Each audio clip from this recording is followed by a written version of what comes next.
A weird background. Where's my ghosty background? That's what I want to know.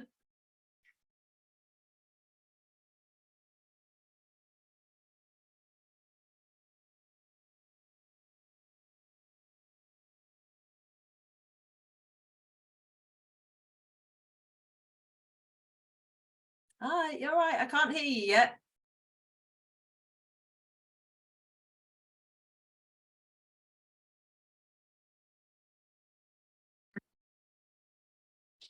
There we go. I didn't have the sound on. You're right. Yes, I'm not bad. Yourself? Yeah, good. Thank you. Yeah. Good. I'm in the mood for talking. I've just done one interview, so this is my record 2 in a night now. So it's all go. It's all go. It is. It's all go. So welcome to the podcast, Dan Callaghan. Yes. A fellow paranormal investigator. Yes, indeed. Yes. And so it's great to talk to you. My first question is the question that I ask everybody, and it's probably one that you expect me to ask, which is, how did you become interested in the paranormal? The main thing that got me interested was when I was much younger, I had some experiences. I was very skeptical. So I had a friend at the time who kept telling me such and such had happened and such had happened. And I was very much like, yeah, I'm not so sure about that. And one night I got this message that said, can you please come over because stuff keeps happening? So I was like, me being me, I was very skeptical, eyes roll, I'm on my way, and I literally went into the living room and I'd been there about 5 minutes, and I can only describe it like a bulldozer coming through the kitchen next to the living room. Wow. I got up and I rushed into the kitchen. I genuinely expected to see like the washing machine in the middle of the room or something like that. No, everything was stock still. The door was locked. I could see the keys weren't swinging, so I thought no one's come in.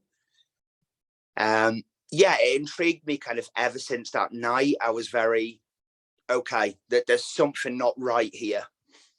And were you ever interested in kind of like paranormal shows or anything before that? Or would you say that that was like the start of everything?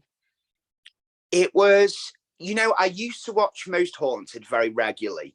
It was kind of back at that age, when I was kind of early 20s, late teenage years. That was the thing that everybody watched it. In fact, it was pretty much the only thing really then. Yeah, it was, yeah. So I used to watch that, and, I think that kind of tied in a little bit to me thinking that maybe my friend was kind of imagining it. When you watch something and then afterwards you kind of like, what was that? What was that? Wow. So then, how was it that you moved from there to then eventually being an investigator? What happened in between? So I went down south. So I had some family that lived down south, and we went into a couple of buildings down there. And we went in more for interest at first, but then we realized very quickly there was a lot of unusual things, that were occurring within these buildings. I remember one notable location. It was called the Hospital Annex. It's since been demolished. And we were walking down the corridor and we heard like a dragging sound.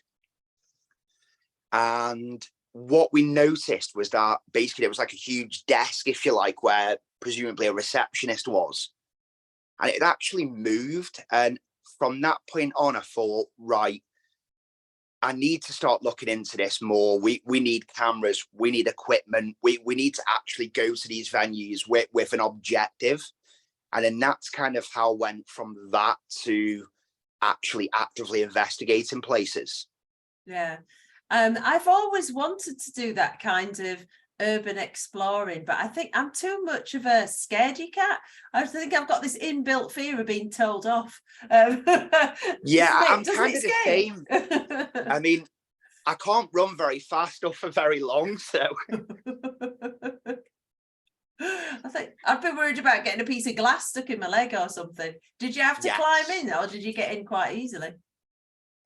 Normally we would go to places that were, a lot of the time we actually had permission, but back then on these venues it was kind of accepted. I know nowadays it's a bit different. I mean, I am going in a week's time to an old hotel with permission from the owner. I think kind of as I've got older, I'm not quite as daring anymore. It's more of it's got to be on a permission term.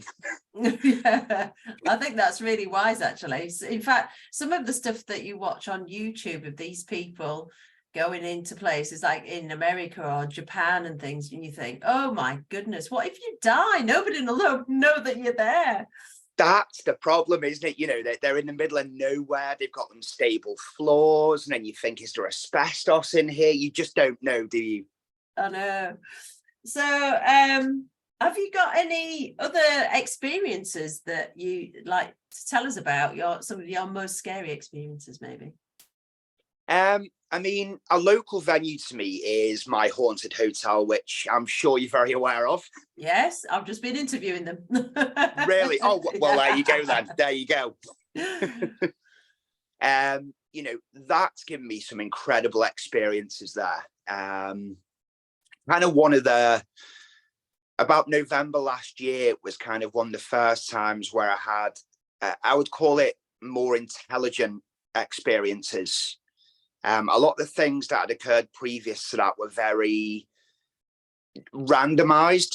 It would just be like something random. It wouldn't be on demand, so on and so forth. Whereas the hotel kind of unlocked a very intelligent side, which for me took things kind of to the next level.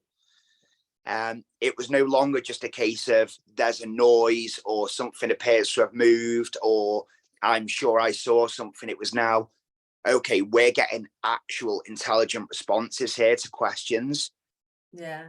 And that kind of frightened me a little bit because it was just a whole different level. Yeah. Yeah, it is quite incredible there, isn't it? I mean, when did you first hear about it? It was probably about July last year, I'd say. I got made aware of it. I watched the show, popped in a couple of times into the downstairs bar, and I just kind of thought, I have to stay here. It has to happen. Experience it, for myself, see where it was. I knew people who had been who said, this place is 100% legit. It can be very active. You've got to go. And I was like, yeah, I don't need much persuasion. Let's do it. And can you remember any of the things that happened on your first night there? Yeah, so on the first night I was there, I remember we got the base room of room 5 where the dolls are. And we kind of went in there and we did a little bit of questioning straight off the bat, and it just seemed very quiet. Shortly afterwards, we moved into room 6. And that was where things kind of started getting a little bit eerie. We noticed the temperature just seemed to drop in a really short space of time. And the K2 just suddenly started kind of going off on its own. And it was interesting because we'd been calling out for, kind of 20, 30 minutes, nothing at all.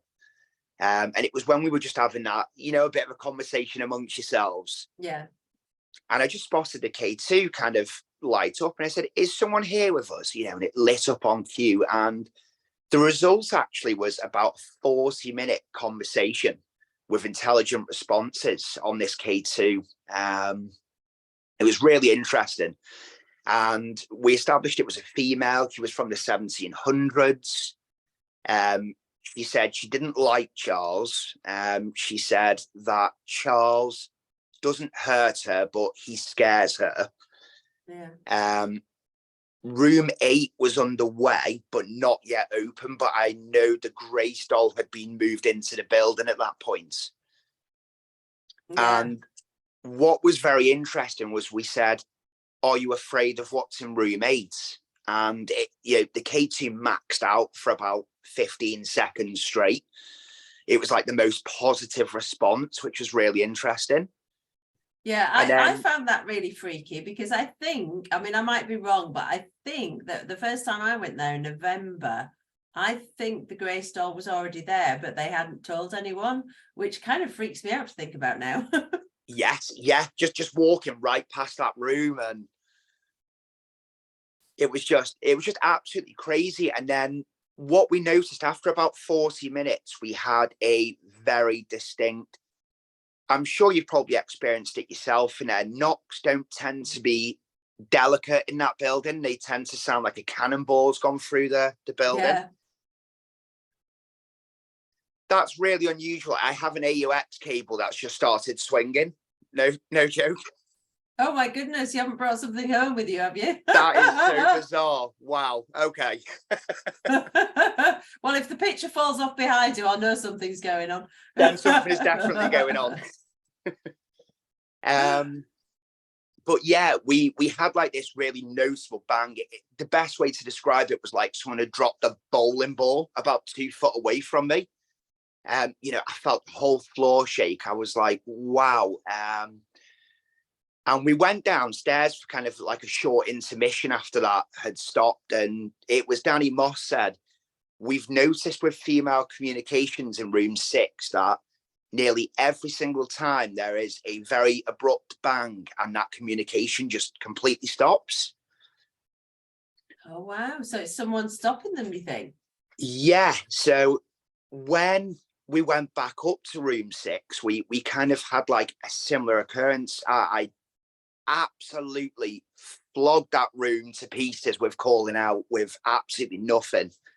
And then just like before, we got into a bit of conversation, a bit of laughter. I think sometimes that can help. Yeah, the energy. And yeah, and exactly the same thing happened. And I asked if it was the female again. And it didn't light up. And this time I asked if it was a male, and it lit up. And I said, are you Charles? And it lit up again. And interestingly, this time I said, did you stop the lady talking? And it lit up. And I thought, wow, that it's just so interesting. And I've had K2 responses before, but these were, when it's absolutely on the button, there's no questioning. Yeah. And you kind of word the same question in 3 or 4 different ways, and it still gives you the same responses. Yeah, that's amazing. And I was just going to say, I can't believe that anybody might not know, but if people are listening in the USA, my haunted hotel is a hotel in Chester, and it's meant to be the most haunted pub in the UK. And people can book online to go and stay there, and it's got 7 rooms, because I think room 7's not finished yet, that you can stay in, and each different room has different activity. And so room 5 is full of dolls, which is quite terrifying in itself, isn't it? Yeah. And then in room 6 there's a pentagram painted on the floor with a rocking chair in the middle. There's a chest, a wooden chest that often makes noises. There's an old boom box, I think it's called, that Yes. they found an old Bible page in, which was quite terrifying. And on the walls between room 5 and 6, there are often enormous bangs. There are knockings on the doors. There are the sound of footsteps walking up and down the corridor. In room 8, they have a terrifyingly haunted doll called Grace that you can visit, and she taps on the glass occasionally and speaks. And so nearly every single room is haunted, isn't it, Dan? It's just amazing. Yes.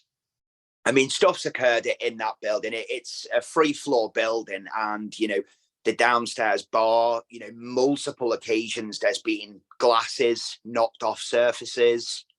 There's the haunted collection down there, of course. Very recently, Willow was caught moving. Yeah, that was amazing. Which was really cool. And I mean, she's a very rigid doll, she just wouldn't move. And I mean, I know the guys even tried really hard to debunk that as well with vibrations. And yeah, That was And amazing. yeah, absolutely incredible. And then the middle floor as well. I know Harry has said so much happens on there, and there's been, doors open and closing, the glass that come off the bar on the middle floor as well. Yeah. Um, While we were there, a vinegar bottle flew off one of the tables in the bar downstairs, wow. which was quite incredible. Yeah. And of course, there have been audible voices heard, haven't there? DVPs. People have heard Yes. babies crying, men talking, all sorts of things. Yeah, I think what's really cool as well is a lot of the time there's been multiple people, like on that middle floor, there was that really distinct baby crying. And you kind of see people from different ends of the building kind of meet in the middle, looking so confused. No, I must admit that's one of the things that I really wanted to happen while I was there, and it didn't, was to actually hear a voice. Yeah. It takes my mind back to a few weeks ago when Danny was in room 5 sorting out the sound, and he heard a woman's voice go, hello. Yes. And it really spooked him, and I just thought I'd love to hear something like that. Yeah. I think, because he's such a seasoned investigator. And I think it was one of those moments where he was just caught so off guard. When you're not in that investigation mode and, you're just casually going about getting a few things ready and then that happens, it's just incredible. Yeah. And so you're working with one of the teams that work there at the moment, aren't you? Can you tell us a bit about that? Yeah, so I have quite recently actually joined Afterlife and Spooky Events. So they host the Friday nights at the venue. So they've got exclusivity, which is really cool because we get to, not only experience the building, but also see so many different faces coming in as well, which is just, it's really nice seeing different people and their styles of investigating. And perhaps some things that you wouldn't normally see on your own, because obviously everyone has their own unique things they like to try. Yeah. And I have to say, I've done quite a few there now, and some of the things we've witnessed has been, very good. We did an experiment in room 5 where we put a phone on the table in the brothel section on the middle floor.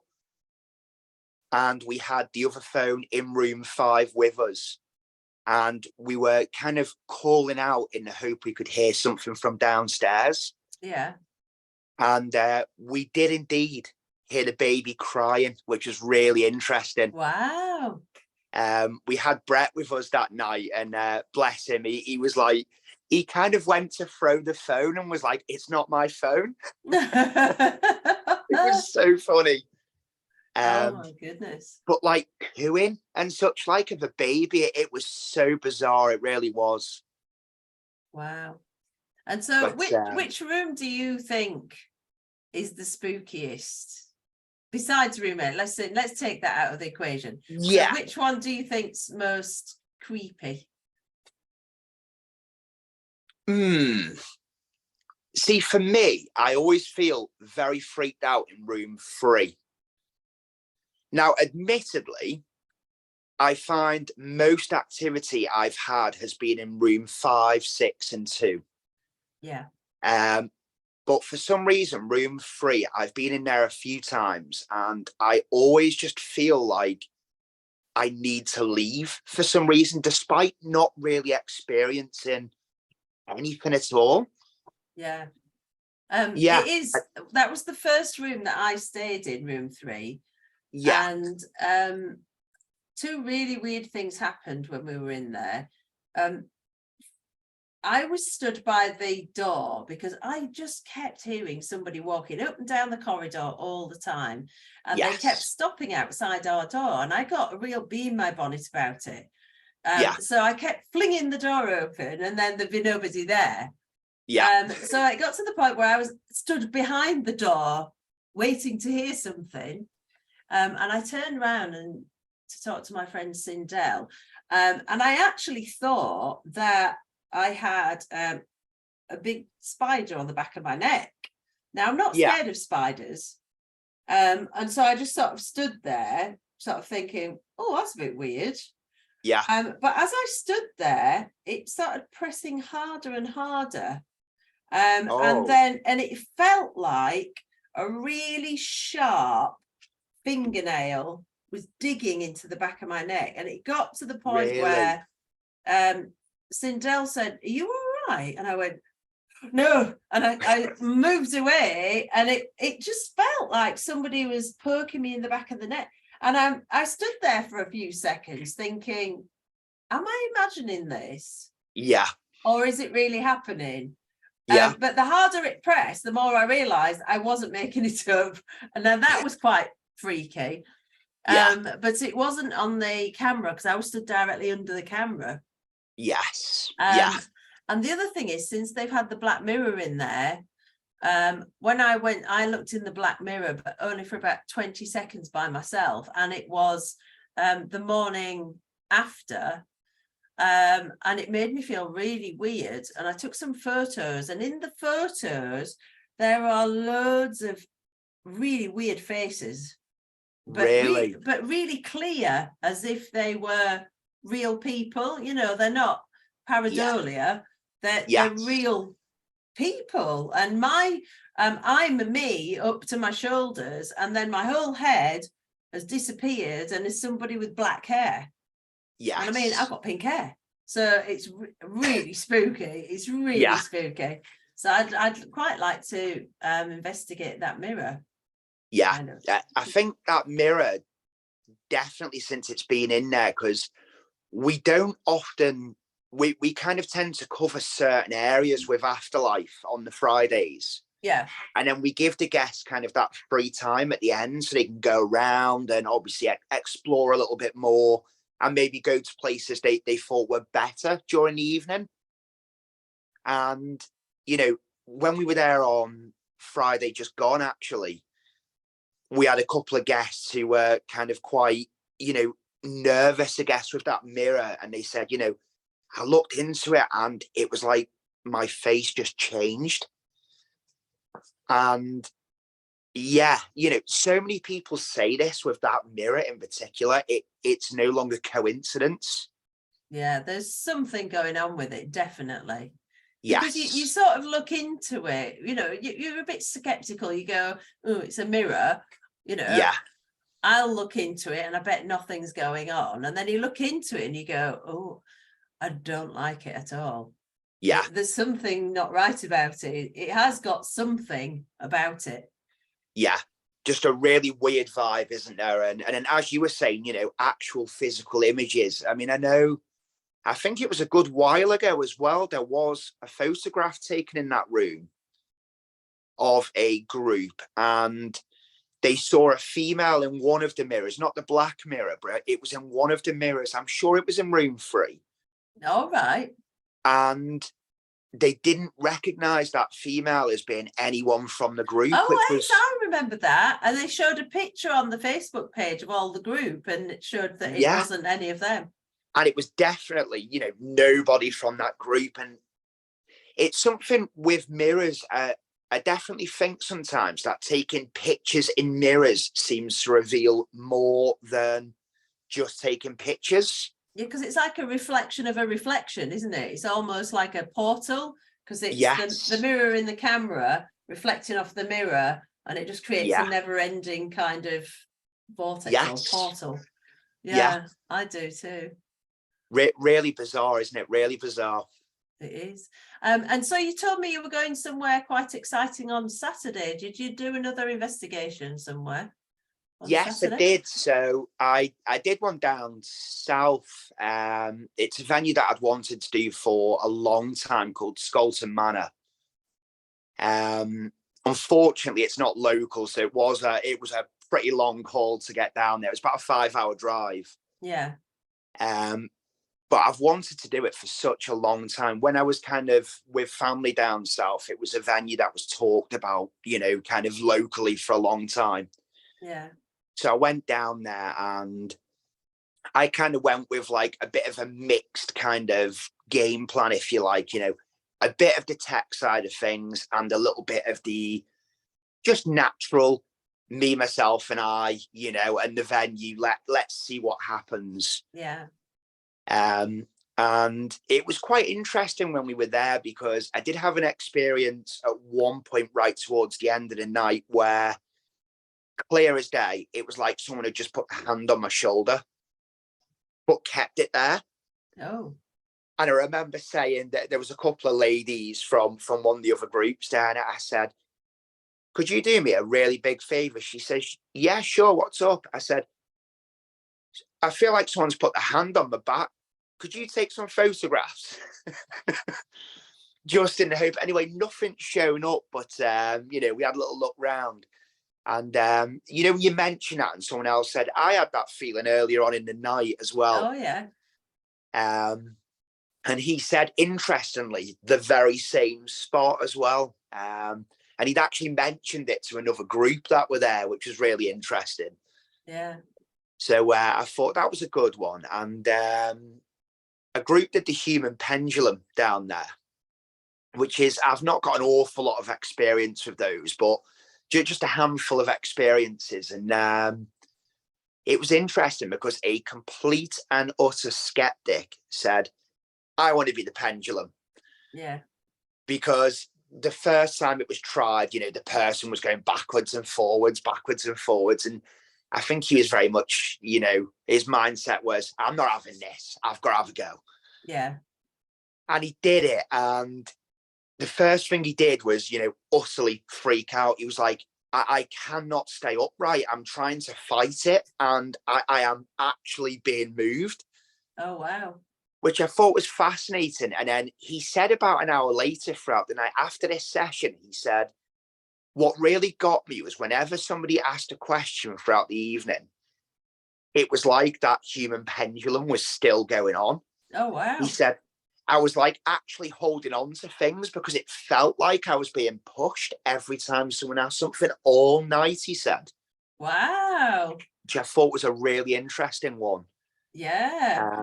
And then for the first time, I've never had this. So with the typical voice recorder, with some headphones plugged in, you can get that enhanced audio of the room.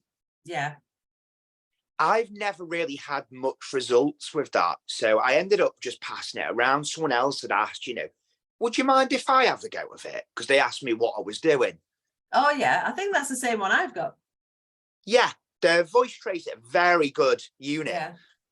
Yeah. So I said, yeah, I said, I don't mind. And she goes, you know, as long as you don't mind. I said, no worries. And it ended up, to be honest with you, getting passed around just about everyone in the building, I think, over the course of the night. But multiple times throughout that evening, people were saying they heard responses through the device, which I thought was really interesting. I've never really experienced that with the voice recorder, but we constantly had the first lady, she goes, I've just heard clear as day, yes. So when someone had asked a question, and then someone else had to go a bit later and goes, I've just heard a man say get out through these. And we were like, wow. And I just thought how unusual at this venue, you know, each venue seems to have its own activity, which is really unusual. Yeah. So is that, do you record it and then put headphones in? Is that what they were doing? Yeah, well, that's the unusual bit. So this does record, and it was recording. And what I find so unusual is, but I think it was 3 people, were adamant they heard answers come through this. I got back and listened, and I cannot hear anything at all. Oh, wow. Gosh. Yeah, 3 different people said, I've just heard clear as day, yes, or... And one of them was a notable skeptic, which I thought was really interesting as well. But it didn't record. Really frustrating. It did not capture it. I don't know how that works. You know, I've heard people say, I've saw something, I took a picture, it's not in the picture. Likewise, I've took a photograph, something is in the image, but I didn't see it with my own eyes. Yeah, well, maybe they can choose to sort of reveal themselves however they want, or not to. Maybe they can do it at will. I wonder that sometimes, is it actually more that people actually hear the voice and it wasn't necessarily coming from the device? Yeah. Yeah, that It's could be. very unusual. I have had it with a K2 before now, where I don't know if you've ever had this, but it's almost like you think of a question and it's like you will get a response through a K2 or a REM pod before you've actually said it. Yeah. And it's almost like something is able to read your mind, if Yeah, that makes like any sense. telepathy or something. Yeah. Yeah, I've had that a few times and thought, and I've actually challenged that and sat there and then like physically thought of a question and watched responses come through. Really unusual. Yeah. Now, you also, I might be putting you on the spot here a bit because you might not have it there, but there was something that you caught on your voice recorder, wasn't there? My Yes. Haunted Hotel, which you thought that you could just hear in the background. What was it? Yeah. So I left a voice recorder in room 8 on Friday for the duration of the evening.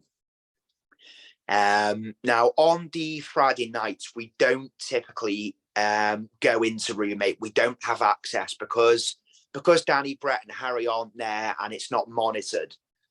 We don't take guests into there for that reason at this moment in time, anyway. Yeah. But what we did was we decided, let's put a voice recorder in because her voice it's very unique, isn't it? Let's say that. And we thought, let's just leave it running all night long. And it was quite interesting because at this point in time, everyone was on a break. So everyone had gone downstairs to the middle floor. This, of course, was still in room 8. And you can hear me in the doorway on the middle floor talking to someone else kind of in the distance. And there is just this moment where you can hear a voice that sounds much closer and unlike anyone. And it kind of does resemble Jeanette. I will try and play it. Let's see if it comes through. I don't know if you heard that. Oh, play it again.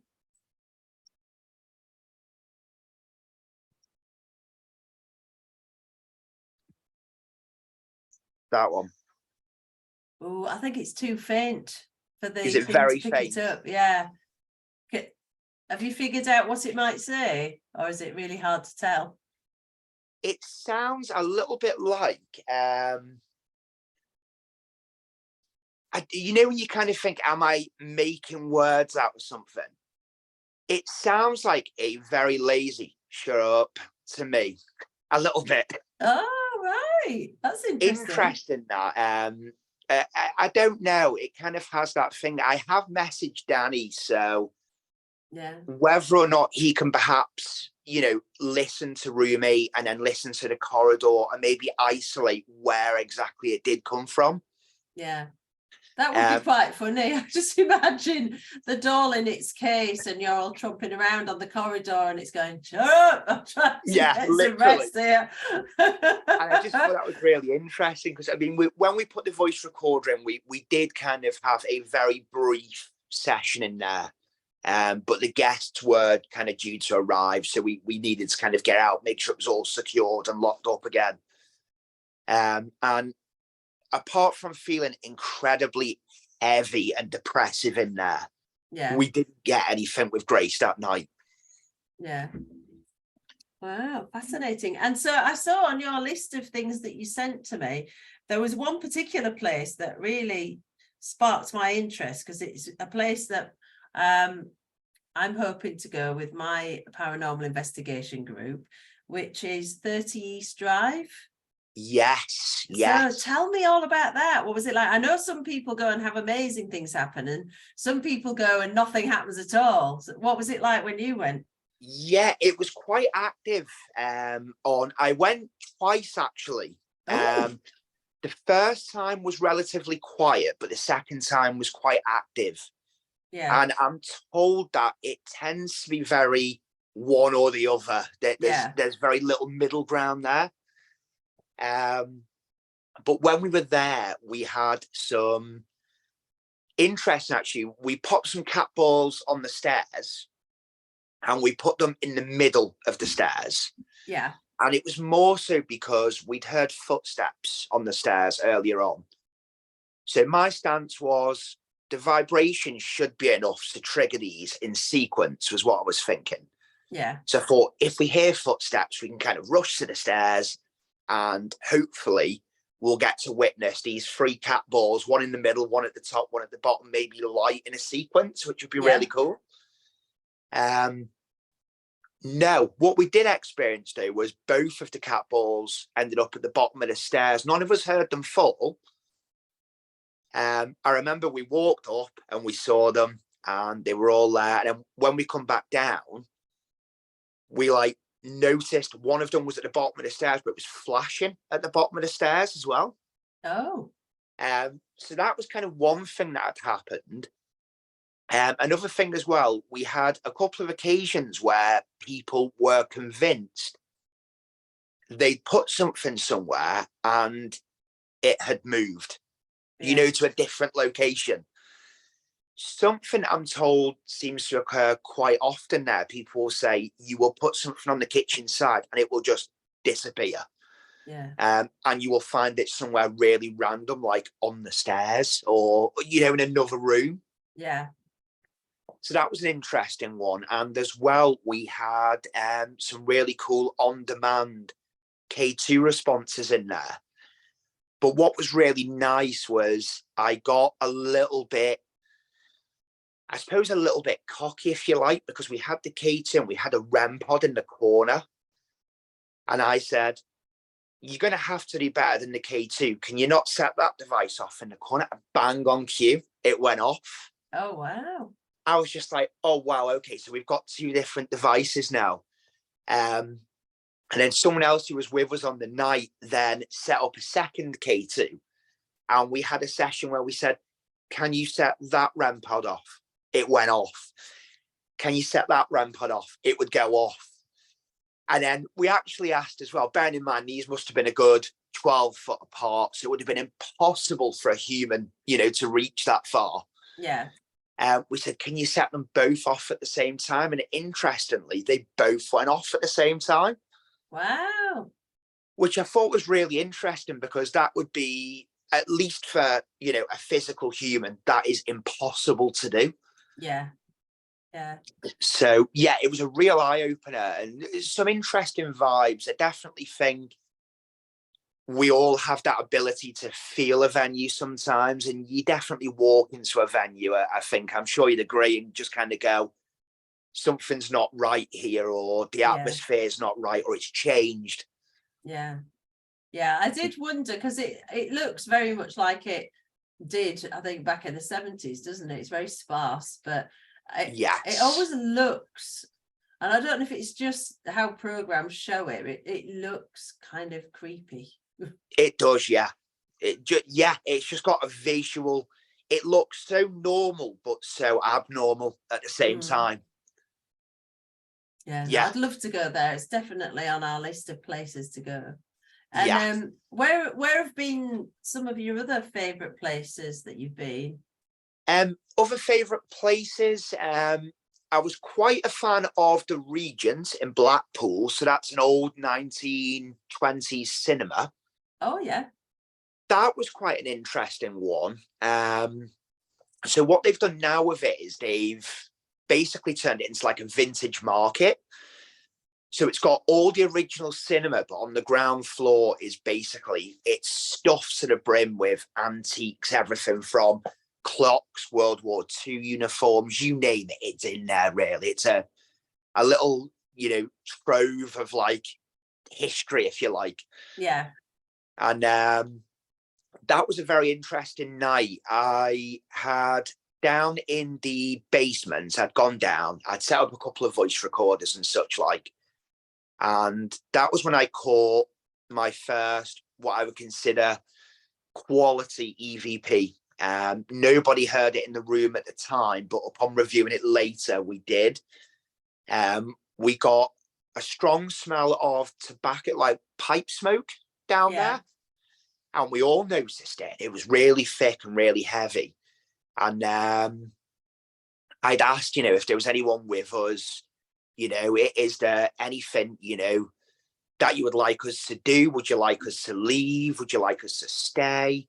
And we had come through the EVP recorder a very raspy man's voice, and he just kind of goes, "Help me," which was really creepy. Oh, yeah.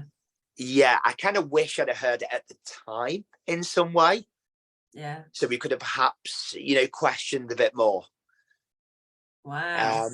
And the old projector room as well upstairs, we went in there near the beginning of the night and just had a little look around, getting a feel for the venue.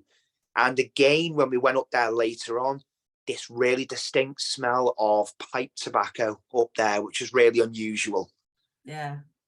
But the whole vibe of the place was just fascinating, the cinema itself.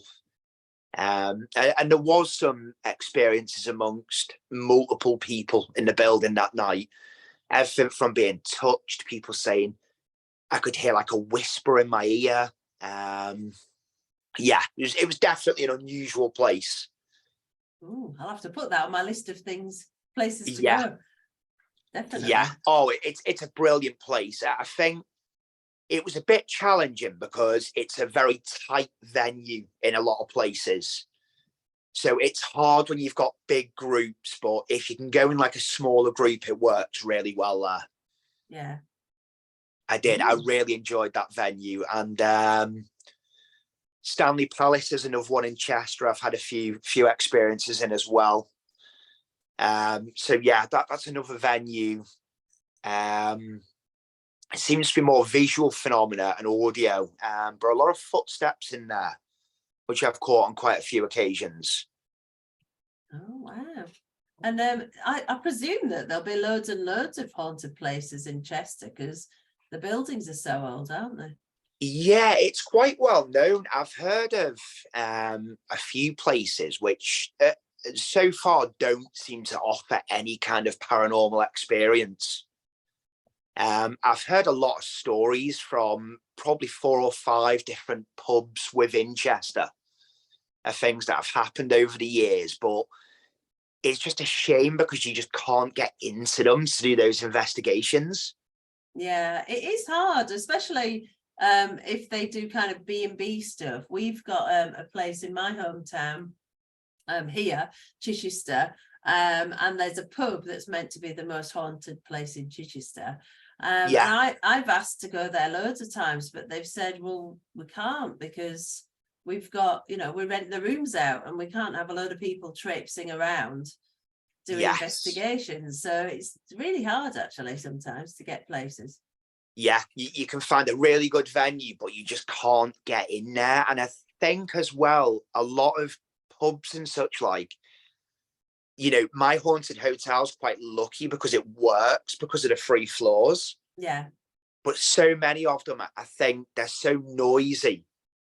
It makes it very difficult until kind of very late on. Yeah. Yeah. Definitely. That's one thing that I've found with some venues is, they'll offer something, but you kind of think, they don't close until 2 a.m., for example, some of them. Yeah. Yeah. Makes it a think, very long night. Yeah, isn't it just? So one question that I do like to ask people is, have you got any theories on what ghosts and spirits are? Ooh, that's a good question, isn't it? Are they dead people or is it something else? I definitely believe it's people.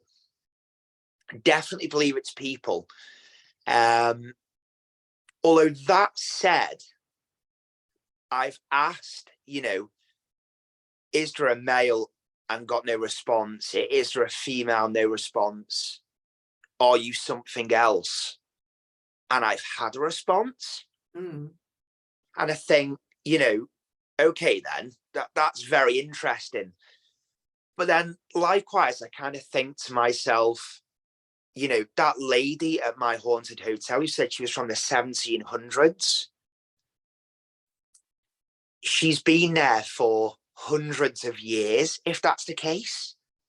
Yeah. Yeah, it's very interesting, isn't it? It's a really tricky one, but I definitely believe they're people. Or is there something else? I think quite possibly, yeah. Yeah, I think there's probably a lot more things than we know about. I don't think it's just one thing. I think I'm with you on that, Yeah, it's many different things. yeah, But certainly. I do think that spirits of people do come back and communicate. Yes, But I don't think it's all that, which makes it that's even it. more scary. Yeah, very much so. Have you ever been interested in any other aspects of the paranormal, like I don't know, cryptids or UFOs, or are you just really interested in the kind of haunted, ghostly side? I will admit I am an absolute lover of kind of the whole UFO scene and all this Area S4 stuff that goes on. And, I've kind of researched an awful lot about devices they say, in time travel and so on and so forth. But I've kind of always pursued just a more, should can we call it basic paranormal? Yeah. Uh, Yeah, I do. After a while, your mind starts to boggle, doesn't it? it Because really does. when I started doing this podcast, and actually it's just about the second birthday of the podcast, hooray! And when I started, I thought it was just going to be about ghostly things, because that's what I was interested in from when I was a kid. But then I Yes. started interviewing people and reading more things, and then they'd recommend things, and you go on Yeah. Facebook pages, and then my mind started going, oh my goodness, maybe this could Yes. be real. Maybe that could be real. Oh Yeah. gosh. And then the more I learned about stuff, the more I was kind of open to all these things might be real, which Yeah. is a bit crazy, really. I've noticed a bit of a spike lately in people kind of running spirit box sessions near things like radio antennas and such, like trying to communicate with kind of otherworldly spirits Yeah. and so on and so forth. And actually, I've saw some really interesting evidence come from that as well. And it really does make you think, is there this whole new element? Yeah. And then It, sometimes you think I just have to stop thinking about it for a bit, because my head's hurting now. yeah, it's so true, isn't it? It's just, Yeah. it goes on and goes into such like a huge kind of segment. It becomes so hard to just comprehend how much could be involved in there. I know. And then you start listening to people, like you listen to some of the conspiracy theorists, and you start off going, oh, well, yeah, actually, I see what you mean. Yeah, I suppose that could be a possibility. And then somehow your brain gets to a point and goes, nah, no, that's a step too far. That's it. And you just reach a brick wall and go, no, Yeah. no, I can't do that. I mean, the other day I kind of went into such a deep thought over something, and I was actually thinking of the Grace doll. I was also thinking of there's Bob down in the downstairs bar at that hotel as well. Yeah. And The clown. interestingly, my auntie used to have the same teddy as Bob. Oh, wow. And she got rid of him because he moved. No. Which I thought was really interesting. He was called Fled. Now, I don't know whether that was the genuine name or just a name she'd given to the teddy. Yeah. And she said, he terrified me. I saw him move on many occasions. And he said, so we got rid of him. And I remember like sitting there, and I must have been there for about 2 hours thinking, why would a spirit attach itself to an item? Can it detach itself from an item? What would happen if the item became destroyed? There's so many questions. Yeah. Yeah.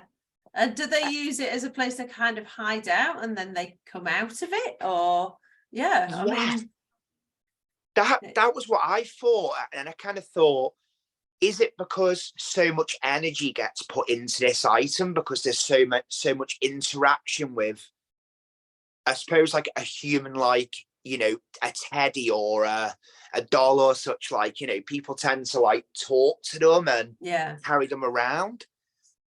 Is that why? Or is it Yeah, because they look human? that's it, isn't it? It always made me wonder why. I mean, there's been so many reports of dolls and so on and so forth. I mean, I know a lot of people kind of say, I don't like dolls and I hate clowns.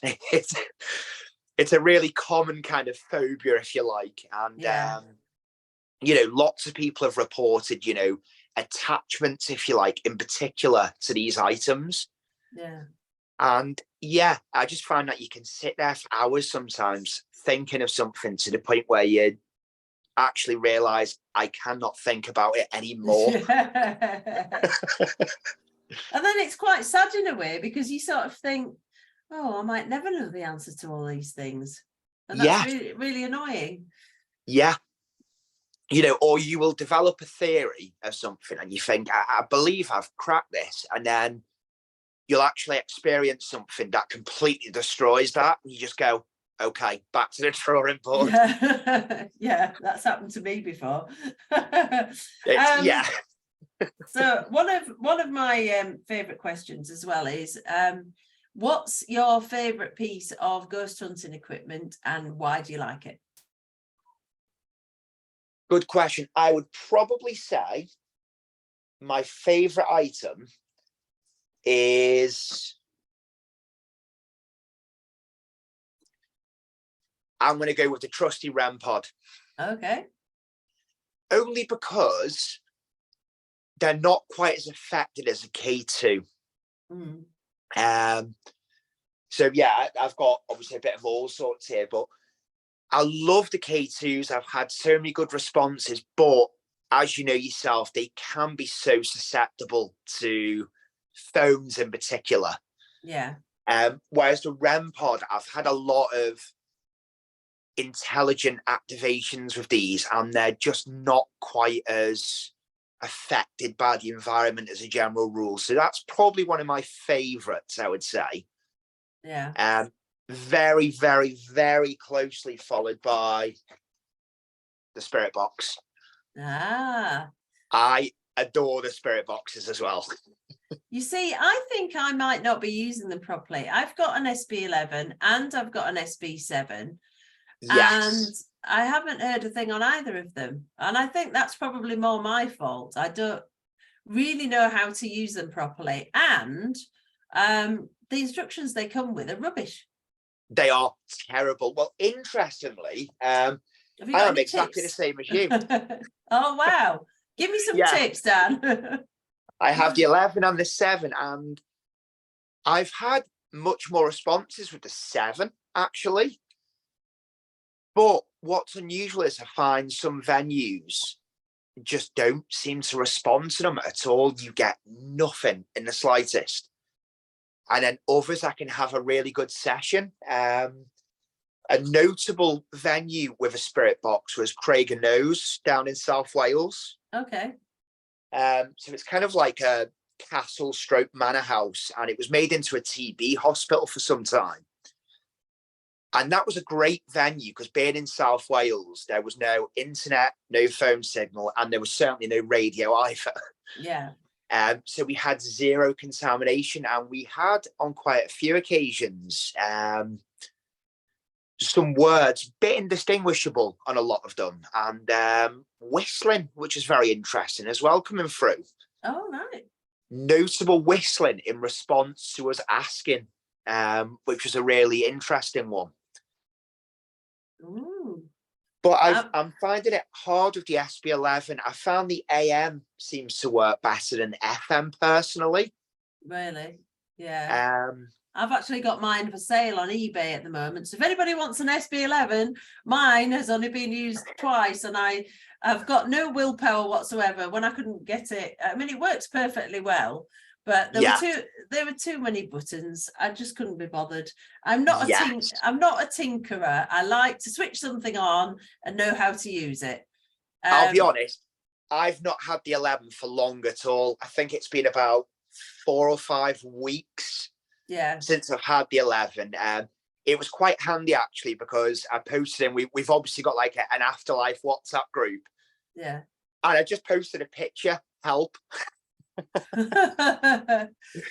And thankfully there's quite a few people in there who are very technically minded with, and I think there's probably about 3 or 4 of them who have one. So I was like, can you show me when I next see you?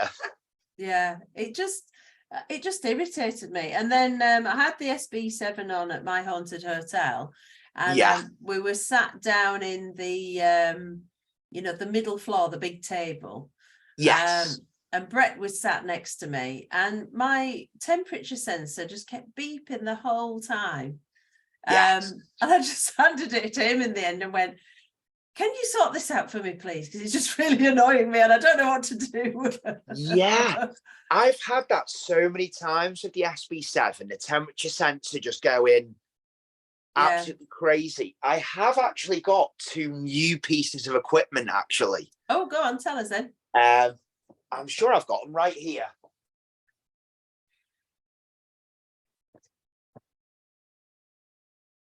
If that picture falls off, I'm gonna freak out. I know. I actually got shown these by a couple of the members from Afterlife, by Sky, and this one is it basically measures the air pressure for fluctuations. All right. So seemingly through a lot of scientific testing, I think a lot of us have experienced a temperature drop.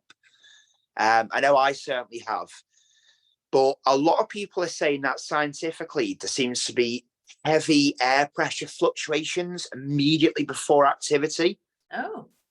So I've yet to try it out, but I have saw some of the other people in the group use them, and they seem very good actually. Yeah. And then the second one is a little bit more simple, but it's actually a vibration sensor. Really, really sensitive. So it kind of gets like a baseline. And then when you can trigger it with obviously really light vibrations. Yeah. Is that good for footsteps and things? Maybe? That's what I was thinking. Yeah. So it's good for like hallways and such, like, because it's got the visual as well. You can kind of, a locked off camera in like a certain location. Yeah. And it will pick up. It is very, very sensitive, actually. Just the lightest kind of taps. Ooh. Can be a problem, of course, I imagine, in the hotels, like, for example, there's obviously very long floorboards, so I think I'll have to be a bit careful. But yeah, I've yet to try them out, but they do look very good, I've got to say. So I'm interested in trying them out. Oh, fantastic. Well, we'll look forward to hearing about that. My final question to you is, if you could go anywhere in the world to investigate, where would you go and why? Oof. That's a very good question. That's a really tricky one, that, isn't it? Yeah, I think I'll let you think about it while I'm waffling on. I really want to go to the Winchester Mystery House, which is where I think it's the Winchester repeating rifle was made by this lady's husband, and it was used, I can't remember which war, in America, and it killed thousands and thousands of people because it was the first repeating rifle, so obviously it could kill many more people. And what happened was, when her husband died, she felt like she was being haunted by the ghosts of all the people who had been killed by this gun. And so she built this amazing, she added rooms onto her house. And she said the ghosts were telling her to add rooms on, and it ended up being a bit like a kind of I don't know, like a haunted house where you would you'd go down a corridor and the corridor would end. It would have like false doors, and it would have doors that opened out, and there'd be a 12-foot drop, and it was apparently to trick the ghosts. And I think she ended up with, 200 or 300 rooms in this house, and you can go and visit it. And quite a lot of paranormal shows have been there, and they've had a lot of really good activity there. So that's one of the places I'd like to go. Oh, wow. That sounds incredible, actually. I'll have to look into that. Yeah. Have a good watch. Kind of free thinking. One venue has cropped up very recently, and I'm really, really keen on going there, actually. And it's Halton Castle. Oh, where's that? I've never been to. I believe it's kind of up Liverpool, Merseyside way. But I've spoken to 3 different people who have mentioned that venue in like the last week. Yeah. So one of them was saying they had like a really heavy duty industrial walkie-talkie actually got thrown while they were there. Someone else was saying that a football was constantly getting moved from like, parts of the room to other parts. Yeah. As if it was almost, they said it wasn't like it was kicked. It wasn't a sudden movement. It was as if someone was like walking behind it with a fan. Oh, and pushing it along, yeah. Yeah, just pushing it along really slowly. And they said it was really interesting because there was just zero breeze, and it would go one way and then it was coming the other way. So, and apparently it was just generally very active all night, just little bits here and there. Yeah. But, heavy like industrial radio kind of getting chucked. Apparently it come across the table. Nobody knows where it came from. Yeah. And it's got me interested because I've never really experienced what I would consider like really good poltergeist activity, Yeah. I'd like to have some things thrown at me to a degree. But just to experience it. Just to experience it. It'd just be really cool. Oh wow. Yeah, I know there's so many places. If money was no object, I'd just think I'd spend so much time in the year traveling to places. And, that's it. I mean, I know out. the US has got so many venues, hasn't it, across it as well. Yeah. And there's also meant to be, and it's annoying me now because I can't remember the name of it. There's a hotel in Ireland, and they reckon it's so haunted that they do a challenge, which is you can stay in this particular room on Halloween, and if you can stay there all night without leaving, you can stay there for free. Wow. So I'd be really interested in having a go at that. That's a bold claim, isn't it? It is, yeah. Wow. Oh, that'd be an interesting one. Yeah. Oh, that'd be really cool. And a few Scottish castles as well that I'd like to have a look at. Yes. I think as well, I know somebody who's done quite a few of the Scottish castles, and they were saying that like the Scottish accent is very strong, Yeah. And they said apparently they'd heard a direct voice phenomenon in one of these castles, and he said, I've heard stuff before, but he said, I think because it was a Scottish accent, it sounded like more aggressive in a way, because it had told him to get out. And he said, and I don't know why, he said, for some reason, he said, the Scottish accent just sounds so much more firm and like you must listen to it. Yeah. But I would definitely agree there. Oh, well, it's been really fantastic to talk to you, Dan. I'm so glad that you came on tonight. Yes, same. It's been amazing, and hopefully we'll bump into each other at my haunted hotel. Yes, I'm sure we will. So next time I come up, I don't know when I'm coming up next, but I'll let you know, and maybe we can meet for a pint in the pub or something. That sounds like a plan. It's a good idea. Oh, well, good luck on your future investigations, and we'll also catch up maybe in a few months and see what you've been up to. That's okay. Brilliant stuff. That sounds good to me. But for now, thank you very much for your time, and I'll speak to you soon. Yes, I will speak to you soon. Thank you. All right, take care. See you later. Bye. Bye.